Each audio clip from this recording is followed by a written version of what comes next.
Thank you for joining our workshop today, the last Saturday in October, as we move towards the elections next week, or the voting next week.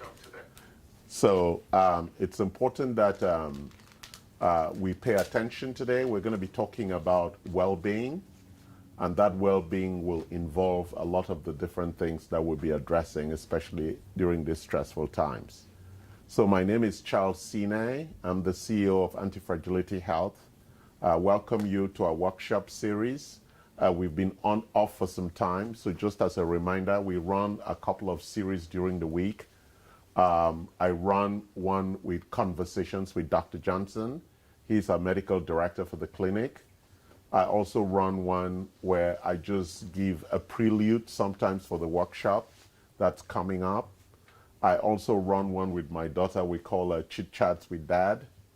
And a couple of other people run some other workshops with some clinicians here during the week. So we have a very busy, informative schedule on our Facebook and YouTube pages. So if you join us, you'll find some very interesting opportunities to learn, to ask questions, and to participate.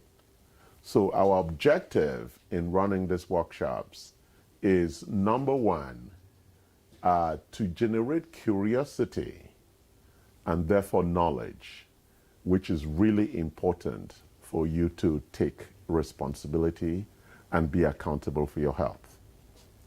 The first two things that drive us to action and habit are curiosity and knowledge. If you're not curious, you will not get the right knowledge. And you read the right knowledge to take the right action. And once you take the right action repeatedly, you build a habit. That's the formula for life. If you're not curious, the knowledge you have is not relevant, because the knowledge must feed the curiosity. That's why many people who discover and create new business models are driven by curiosity. And what drives curiosity? It's really about solving problems. And so at the core of life and innovation is to solve problems. As you know, we all have problems about our health and other things, but we focus here around health. So these workshops will generate questions, and you want to solve those questions. So it raises your curiosity. If you don't have curiosity, go find it. If you're not curious, it means you're dead. Curiosity is an essential part of life. And that curiosity is going to drive you to acquire knowledge, not through gossip. When we talk about knowledge, we mean factual knowledge, not knowledge that comes from things you hear from other people that are not credible. The things that you hear here, you can always go refer. We're doing a lot of research to bring this information to you. So when you get that knowledge, then you can take action. Action is a very challenging issue, right? Because it sounds very easy to talk about knowledge, but not a lot of actions. It's not easy to take action. It's like people say, exercise for 45 minutes every day. Less than 10% of people do that. Why? Because it's not easy to exercise even for 45 minutes every day. So, but if you don't do it, there's a price to pay. And then it becomes a habit. So to form the right habits for success, is very challenging, so that you can be responsible and accountable for your health. So today we're going to talk about well-being. I use the word well-being because well-being is also part of the language that we've been using, which is really about health span and lifespan, or the big word that everybody uses, longevity. So well-being is that we want to live a long and healthy life. And to do that, there are four principal areas that you need to focus on. Number one is nutrition. All of us have a different nutritional requirements architecture, right? So just because your friend eats avocado and it works for them doesn't mean it works for you. You need to find from your genetics and your biochemistry what is that nutritional architecture that works for you, especially based on the environment that you are, your genetic architecture, and your age and gender. So those are all critical factors that are going to drive what your nutritional needs are going to be. And they change over time and they change by season. So it is really important that you understand that nutritional biochemistry. Then there is the emotional wellness, right? Emotional wellness, especially at this time of stress, it's very challenging to really manage our emotions because our emotions are driven by four things. Our perception of what is actually happening.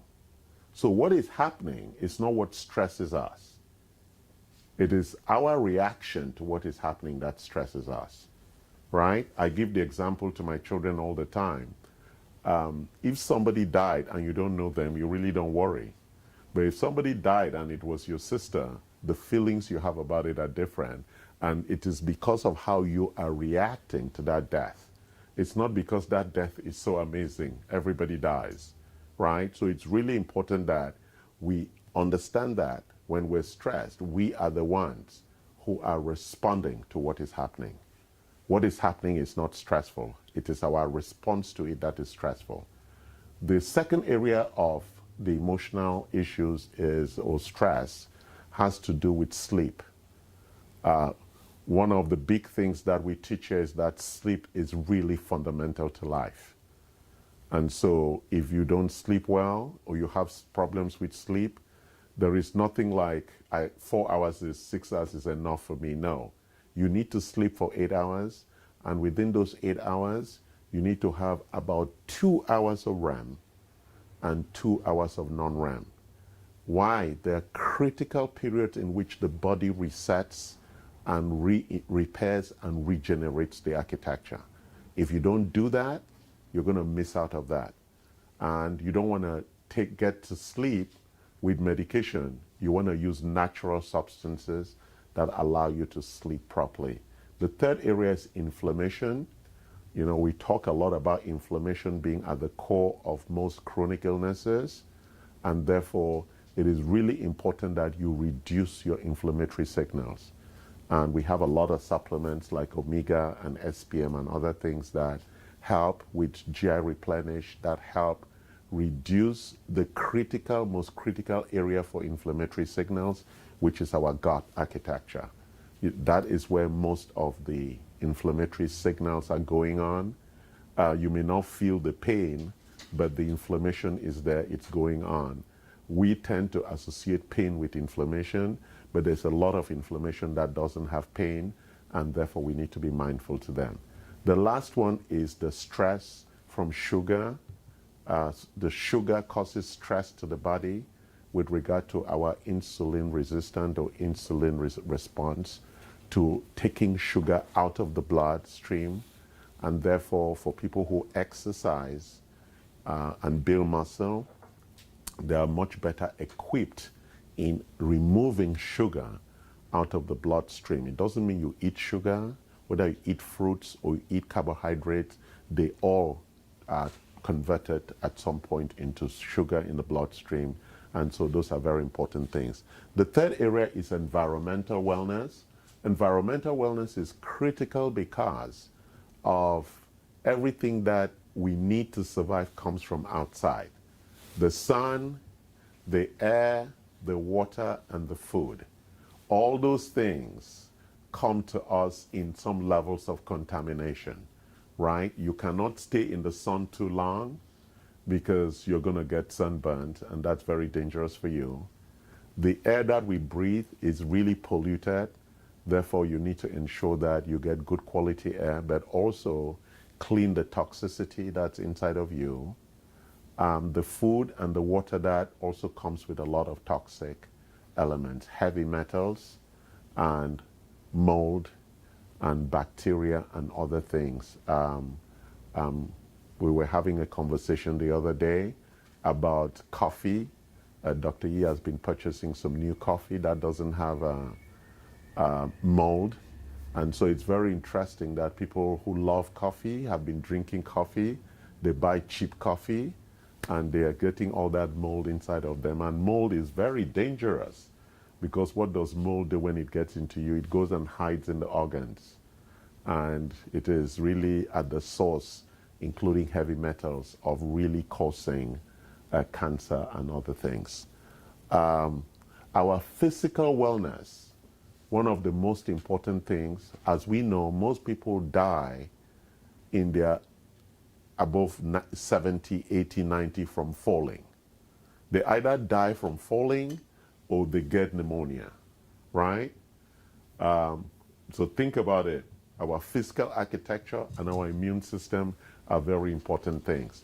So having a strong stamina, balance, flexibility are very important attributes for you to live a healthy life. Therefore, exercise, there is no excuse for it.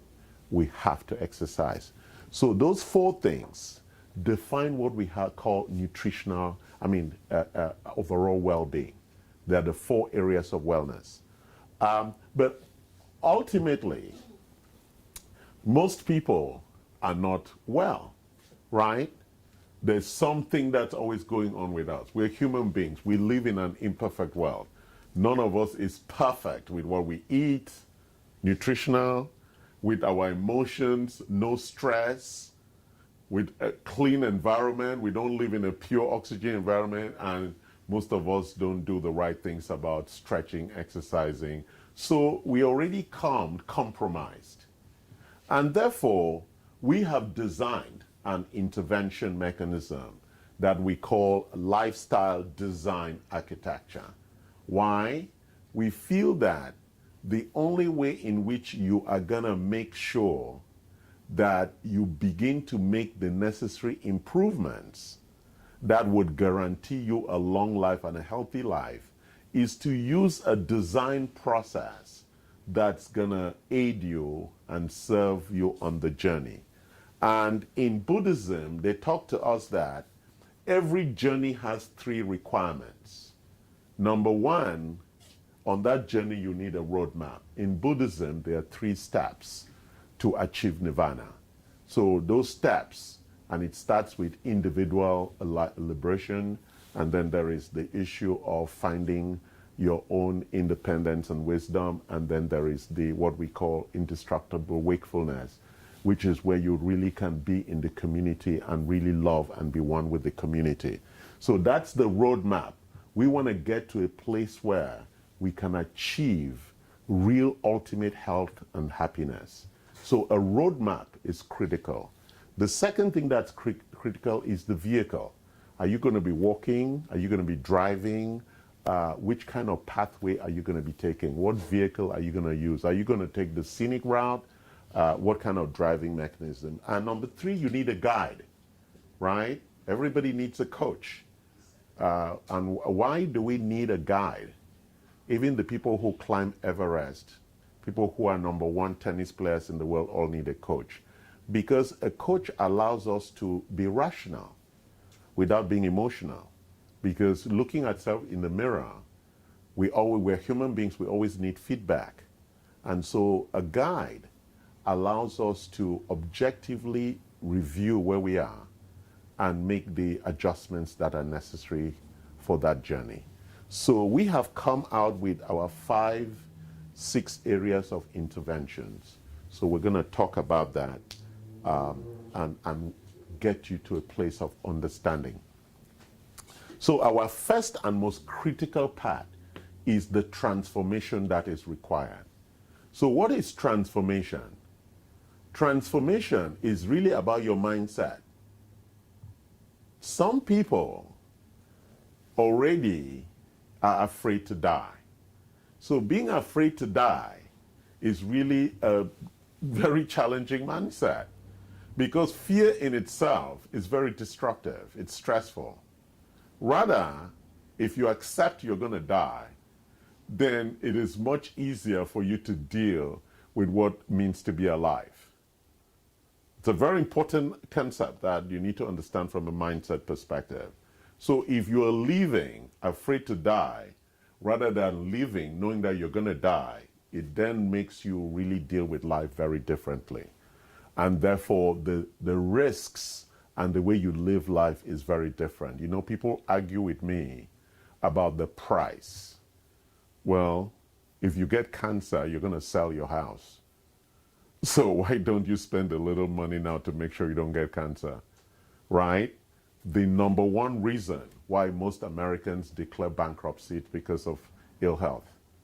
So it is better for you to spend that money cheaply now and not get cancer than get cancer and then you sell the house because you want to live, right?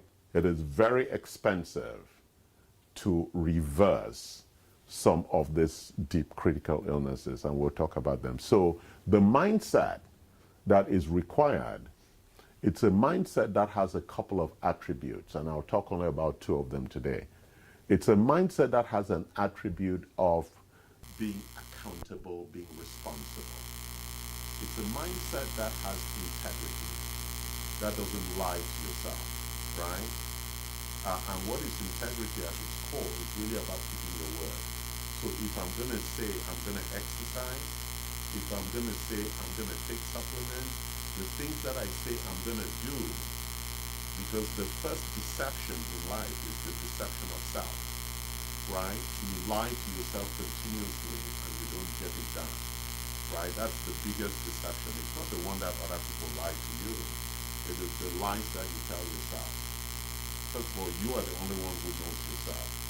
And so the transformation to pursue a life of health requires that you have integrity with yourself.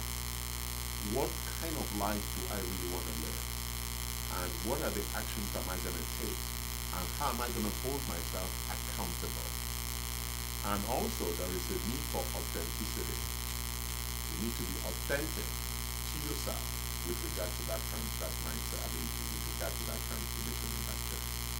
And on that journey of transformation, we need to enroll other people. It is very difficult to journey on this transformation pathway by ourselves. So we need other people to bring together on the journey. And what is important is to go find those people who have the same mindset like us, because it then makes life very easy.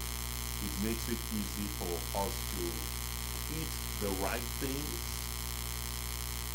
for us not to gossip and cause unnecessary stupid stress, for us to make sure we live in a clean environment, and for us to exercise together, right? Those wellness things. So when we find people who understand those things, then we can enroll them and we can create the community that's going to give us peace. And peace is really critical for this journey to help. The second one, which we call the number one, are those four things we've been talking about. They're the lifestyle drivers. They're the really critical things. We need to understand them. So when we look at the supplements and the products and the treatments we're going to talk about, they are all aligned into that. So let's take nutrition. Most of us don't get the right fats. Most of us don't get the right carbohydrates. We don't really understand carbohydrates. Most of us don't understand protein. So the right amino acids, the right kind of starches to eat, the right kind of fats to eat. We don't know that. Most of us think we know, we don't. And it is important that you get yourself thoroughly educated on those things so that you actually understand. And when we talk nutrition, there are two other things. The fourth one is fiber, and the fifth one is water. Those are the five big nutritional things that we really need to understand. And we need to understand how much of it our body really needs and when, especially as we grow older. So it is important that for each of them, emotion, we need to know the things that upset us. We need to know how our emotional strength is, and we need to build emotional capacity so we become really strong. As Buddhism teaches us, is that for everything that's going to happen in your life, you need to prepare for it.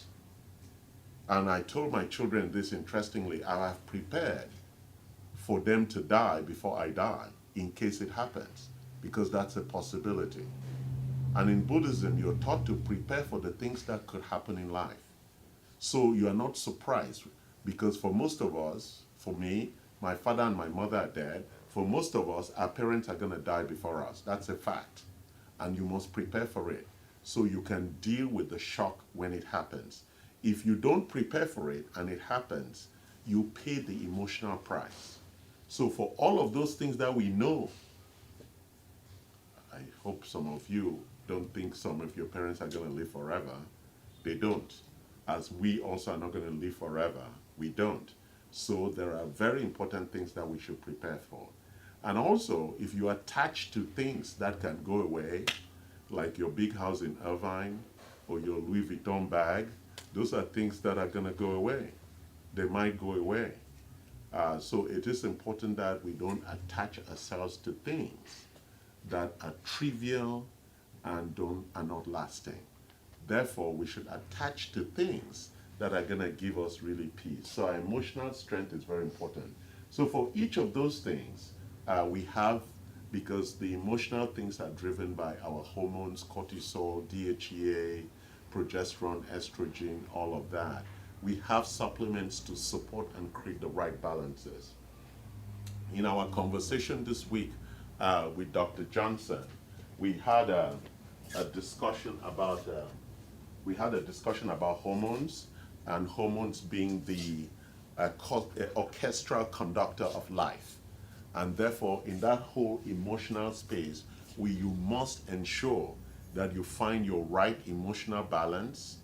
And therefore, if there are weaknesses in that balance, you supplement to ensure that you keep that right emotional balance. If not, the conductors of life cannot conduct our overall biochemistry. He calls it our biochemistry orchestra, conducted by our hormone systems. Very good language. And then the environment, right? Simple things like when you go into your car after this workshop, you need to put the windows down because your car's been sitting in the sun, and all the stuff that's in your car, it's all manufactured. They're not natural, and they breathe chemicals.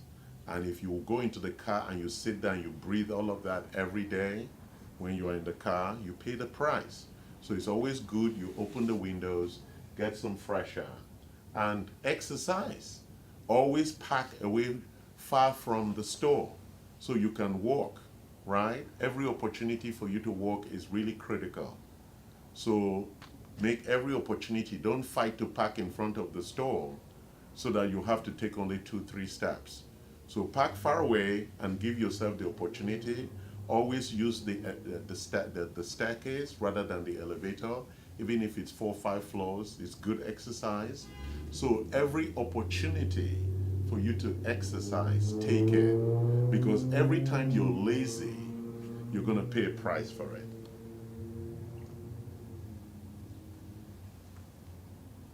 So let's look at the third area, which is our number 2, what we call the recommended dietary allowance, which is the RDA. Every time I've shown people the RDA, they're shocked, right? You know, most people will tell me I eat well. Well, okay, do you eat the RDA? It was a shock for me also when I found out. That's when I started supplementing. There is no way. First of all, I don't really like food that much. I like only certain things to eat. And therefore, the only way I can get the complete set of nutrients that the body requires is to supplement.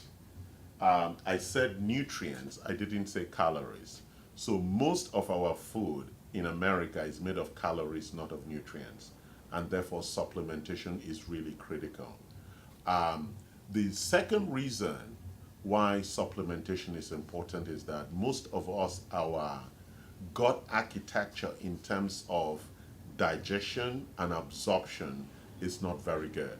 So you want to make sure that you're supplementing. For example, when my results came back, in spite of the fact that I've been taking enough vitamin D, I was still low on vitamin D. So I've been supplementing with the 50,000 therapeutic units for 1 week on, 1 week off to bring my vitamin D, which is a very, very critical Well, as the doctor educated me this week, vitamin D, even though it's called a vitamin, is actually a hormone.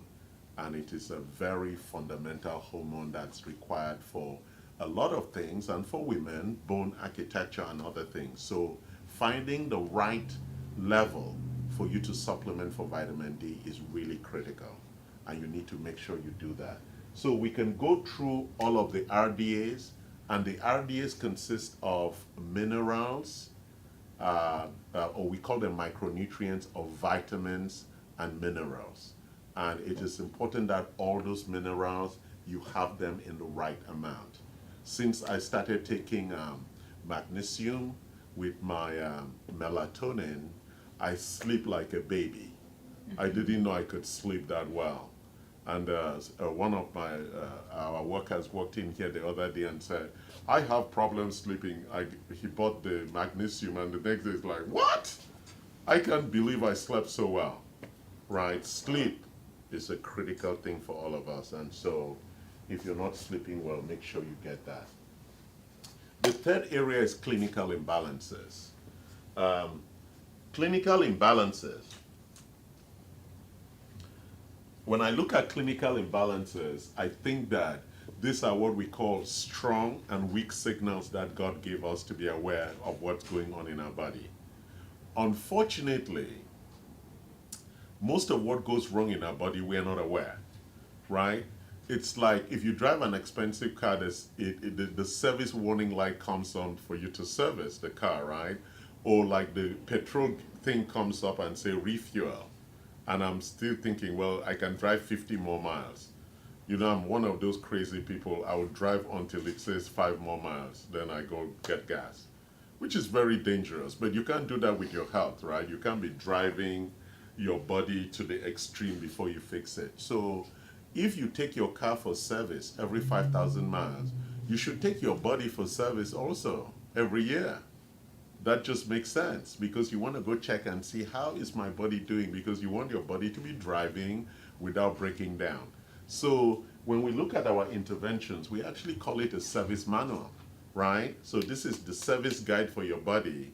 Every year, go check and see, is everything running well? It's like an old car now. My car is over 60 years old, right? So the service requirements are more than when I was 10 years old, right? So this is a 62-year-old car. This car requires a lot of oil change. And if I go to Pep Boys, I even buy some optimizers to really boost the car, right? For those old cars, you have to put extra things to boost. So as my body is growing older, I need more, better oil, better fuel, right? Better performance to ensure that my clinical imbalances. 3 years ago, when I first ran, for people who may have watched my video this week with Dr. Johnson, my kidney numbers were falling, which is our kidney flow rates. My kidney flow rates were around 40, which for a black person is a very bad thing, because when your kidney flow rates get to 10, you actually go on dialysis. Typically, they should be in the 100, 100, or 130. So over the last 3 years, I've done stem cells. I've been on this journey. I have taken my supplements. And when I last ran my blood biomarkers, my kidney is in top good shape. So it is possible to pay attention and to do the reversals that are critical for our health. What are the treatments that we do? So we do treatments in clinic, at home, and also online. Those online treatments will be things like consulting, advice. Dr. Yi would provide some psychiatric guidance and support for people who need that support for this journey. In clinic, we provide a lot of IV therapy. We also provide treatment for neural performance using the Evoke machine, especially for women who are menopausal and who are not on hormone replacement therapy. It's important that they pay attention to their cardiovascular, but also into their memory architecture because of the risk of Alzheimer's and dementia. So those are really critical things you need to pay attention to. And then number 5, we have what we call protocols. So our protocols are actually in 3 areas. We have protocols for prevention. What is prevention? Prevention is when you have run your genetics and you know that there are certain underlying deficiencies that you inherited which may not be showing up already. So you want to go on a preventive strategy for those. The other thing that we have is reversal. For example, I just gave you my kidney example. So if you run your biomarkers and it shows that there are areas where you have some depletion or you have been diagnosed with a particular disease, then we can put you on a protocol for reversal, which would take a couple of years because any signs of clinical imbalances takes between 10, 20, 30 years to show up. And therefore, to reverse it does not take 2 weeks. It takes 2, 3, 4 years to reverse things. Why? Because of this big issue here. We have to change your mindset. Because it is one mindset that took you to become ill. You need a different kind of mindset to reverse yourself out of that illness. So at the critical transformation required is how you look at life. And if you are not going to make that change, then you're going to waste a lot of money doing a lot of silly things that will not be impactful. You have to change your mindset as to how you look at life and how healthy you want to be. The last one is optimization. So for example, I'm taking NAD, and it is really interesting that as I take NAD, I'm now either perhaps 4 or 5 treatments in, I can feel this fundamental shift. Like Dr. Yu was saying, actually my vision has become so clear. I used to wear glasses, but I noticed that about 6 months ago, a year ago, I stopped wearing glasses. But it's like my vision is actually getting better in the last couple of months that I've been on NAD. So NAD, what is NAD as one of our optimization treatments? NAD is an optimizer for mitochondrial function, right? As we grow older, most of us begin to suffer from fatigue and tiredness. And that fatigue and tiredness actually comes from the underlying mitochondrial dysfunction that comes with aging. And so NAD goes to begin to address, it's almost like what we call, it's a high-powered impact antioxidant. It detoxifies the cell, removes all the bad things, and the cells can almost feel themselves. So I feel that with my vision, I feel that with my strength, and I feel that with my performance. So we have solutions for optimization, which would include NAD. We haven't started yet with our peptides, also with poly-MVA, which is a 5 times powerful antioxidant, and most of these are IV therapies. Again, just to confirm, we have reversal and we have prevention. So the 3 protocols that we encourage patients to take on is prevention, which requires that we do the full diagnosis and everything for you to understand where you are, what you inherited from your genetics, what your clinical biomarkers are, and what are the things you need to reverse. We have a reversal as a strategy based on the prescriptions of sickness or things that you've been diagnosed with. And then on top of that, you can put optimization. So people ask me the question, is NAD or optimization for everybody? Yes, it is. So if you're doing prevention and you want to accelerate it, you put optimization on top of prevention. If you're doing reversal and you want to accelerate, you put optimization on top of reversal.